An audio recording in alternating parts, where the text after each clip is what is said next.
Bom dia a todos os nossos amigos ouvintes do vlog do Cônjuge Pedro Villanueva.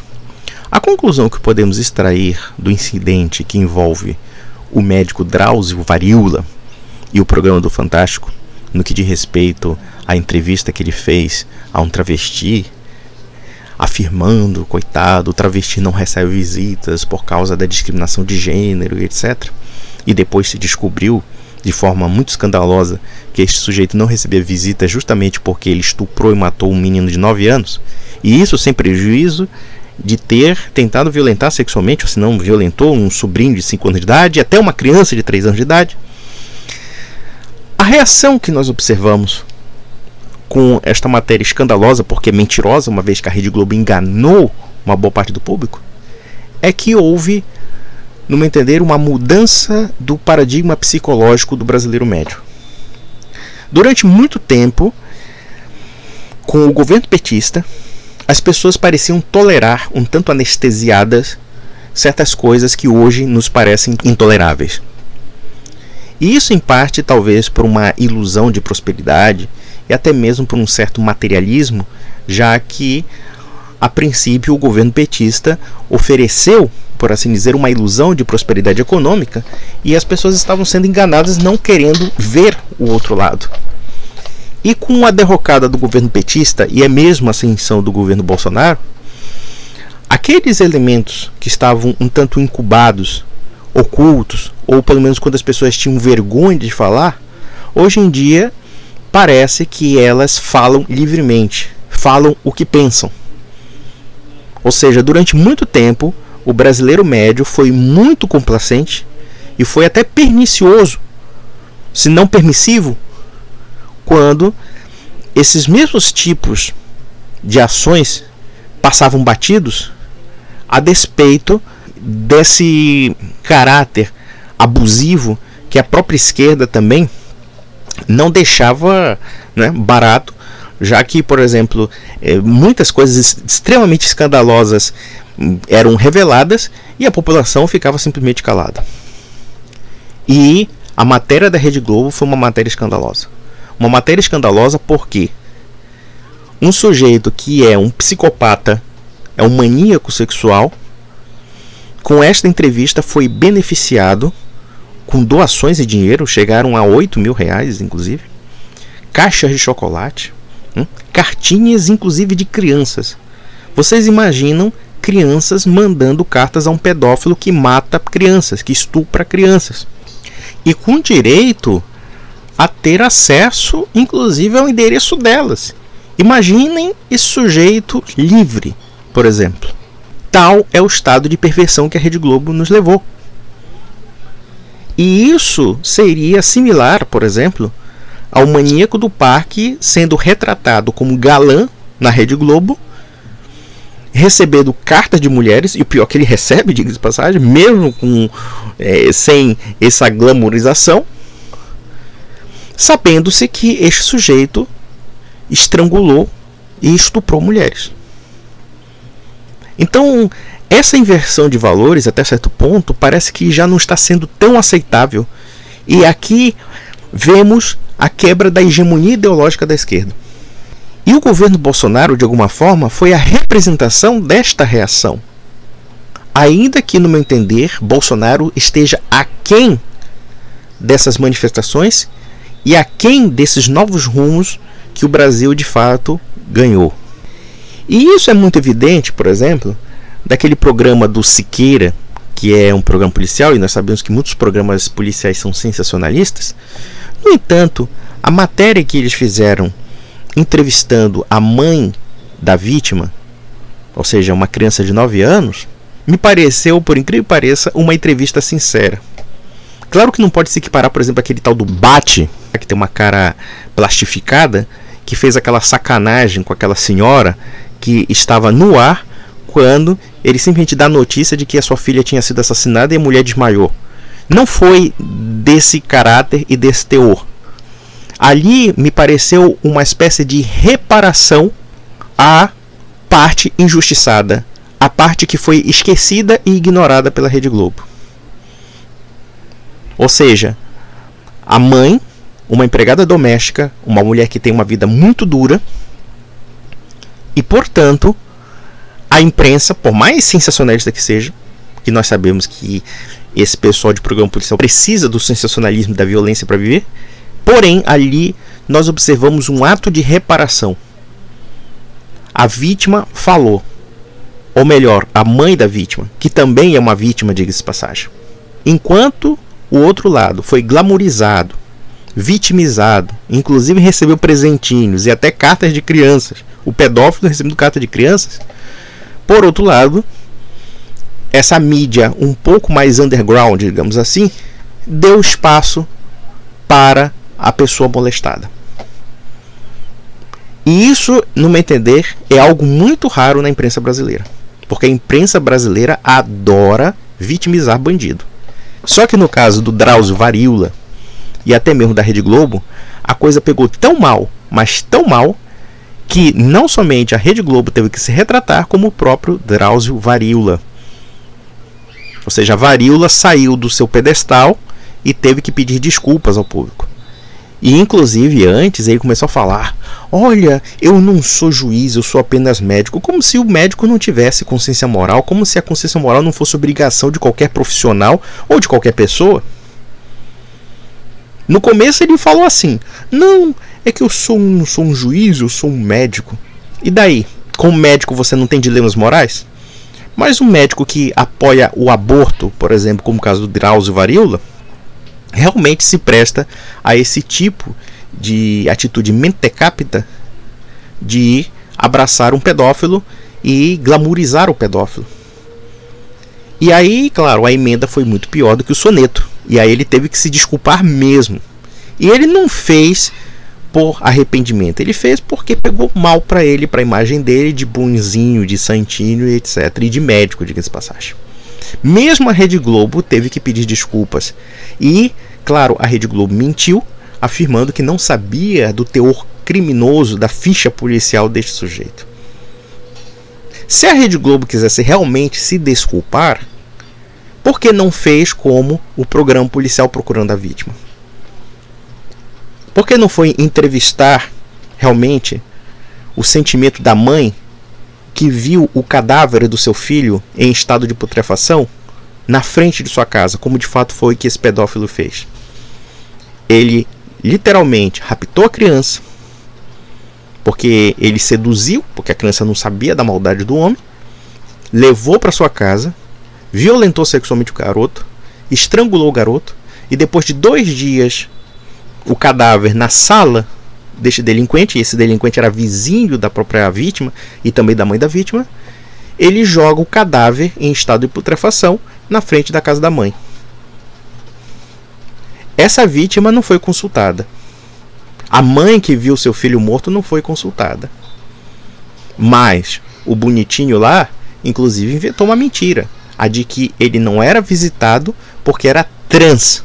E não porque ele cometeu um crime bárbaro. E mais além, a tia dele não procurava porque, além de ele ter estuprado e matado esse menino de 9 anos de idade, ele ainda tinha violentado sexualmente seu sobrinho de 5 anos e também abusado sexualmente de um outro garoto de 3 anos de idade.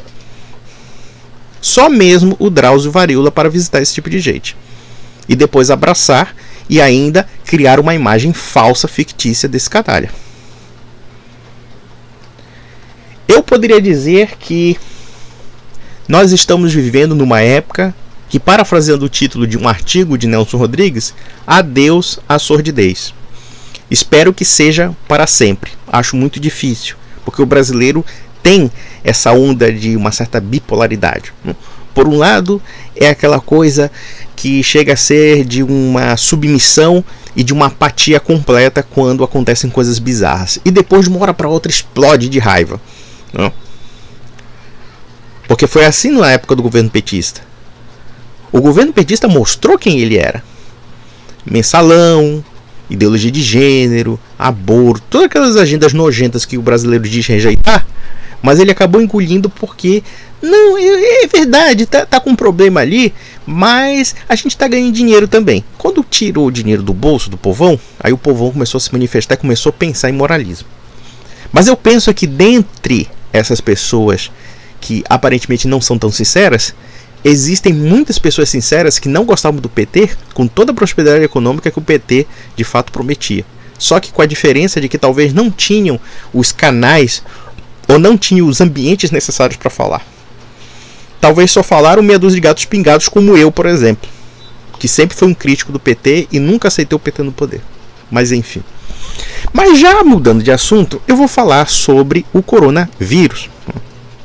Essa doença que está causando um impacto psicológico profundo na população mundial, né, numa ameaça de uma pandemia, diga-se passagem, embora analisando assim de forma muito superficial, com certeza não é a peste negra da Europa e tampouco a gripe espanhola na época da Primeira Guerra Mundial, mas com certeza é uma doença que assusta, a começar principalmente para velhos e crianças. E nós estamos observando que a Itália é um dos países muito mais atingidos, principalmente no Ocidente, por conta dessa doença, porque existem mais de 15 mil casos e inclusive muitos velhos já morreram por conta disso. Mas existe uma certa turminha meio vigarista, e eu falo aqui da chamada neodireita virtual, tipo Bernardo Kister, ou então até aquele Daniel Ferraz, afirmando que o coronavírus é uma artimanha do globalismo mundial. Esse pessoal parte do pressuposto de que um vírus pode ser controlado pelos governos, diga-se de passagem, né? Que agora é uma invenção da China para comprar o mercado mundial, né? Comprar as empresas, que agora as ações estão em baixa, e assim sucessivamente. Eu fico matutando cá com meus botões, porque a ideia muitas vezes desses conspirolos ou desses vigaristas é de que esse pessoal é como se fosse um demiurgo, sabe? Essas elites fossem demiúrgicas, elas tivessem um controle total da realidade e pudessem realmente manipular toda uma população, assim, sem mais, sem menos, sem serem observadas, sem serem contestadas, etc. E detalhe, manipular um vírus, diga-se de passagem. Talvez o governo chinês tenha inventado um vírus reprogramado. Botar um chip nos vírus e colocar o seguinte comando: olha, vírus, você vai se manifestar somente nos ocidentais ou algum tipo de chinês. Se pegar no Partido Comunista, você não se manifesta, viu? Nós estamos controlando você assim, sabe? É uma coisa assim muito ridícula até. E isso sem prejuízo das explicações econômicas que essas pessoas estão conjecturando para afirmar que o coronavírus é uma artimanha chinesa para comprar as empresas de vários países do mundo. Vejamos.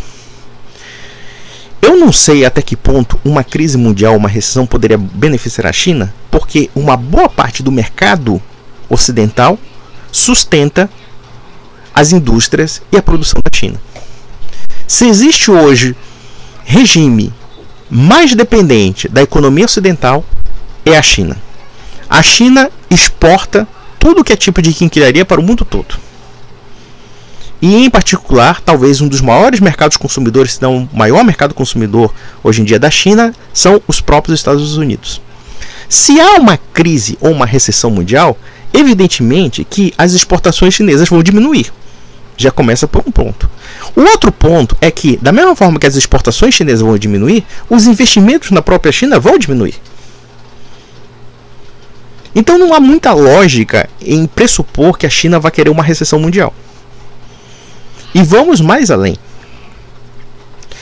Mesmo que o governo chinês não dê a mínima para a condição e a incolumidade física dos seus concidadãos, contudo, uma crise generalizada da doença na própria China com certeza geraria efeitos danosos para o próprio governo chinês, tanto do ponto de vista interno como do ponto de vista externo.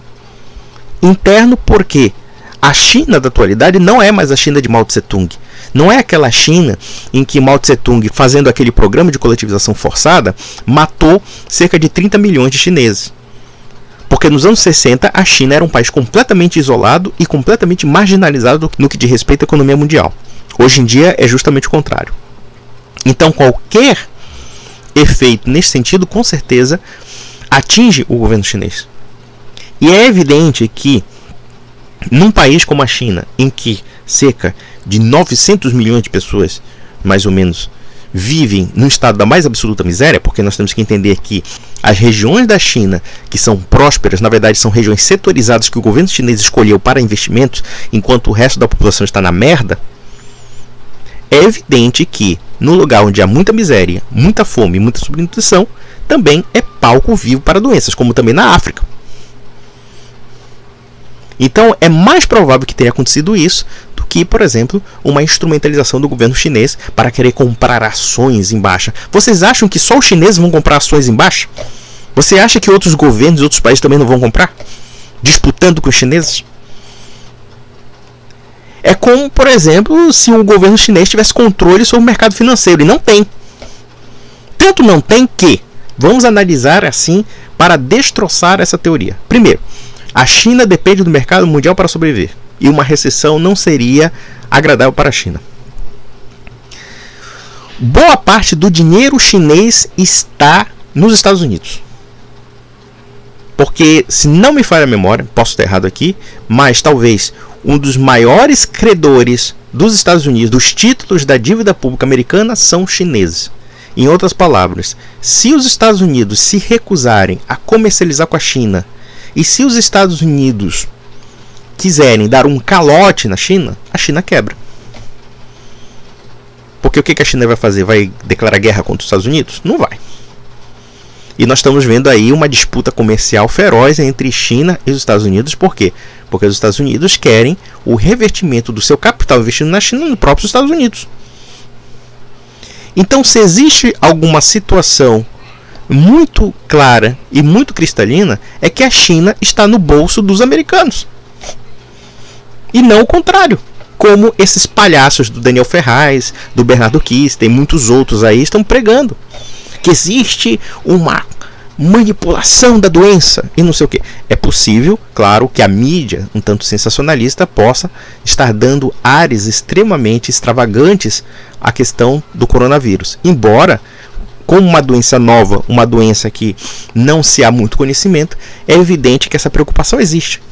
Agora, esse pessoal fica criando um bocado de teorias estapafúrdias, dá a entender que esse pessoal sabe mais do que os serviços de inteligência mundiais, né? Eles devem saber mais do que a CIA, eles devem saber mais do que o Mossad, eles devem saber mais do que o da KGB, antiga KGB, agora é FSB, eles devem saber mais do que o serviço secreto da Síria, da China, etc. Então eu penso que o Bernardo Kister e muitos outros aí palhaços, eles devem ter se miscuído nos sistemas secretos mundiais, né? Participado do grupo Bilderberg, pronto, agora eles sabem de tudo.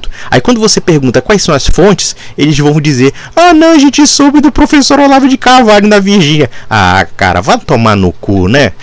Isso, meus amigos, é isso e até a próxima.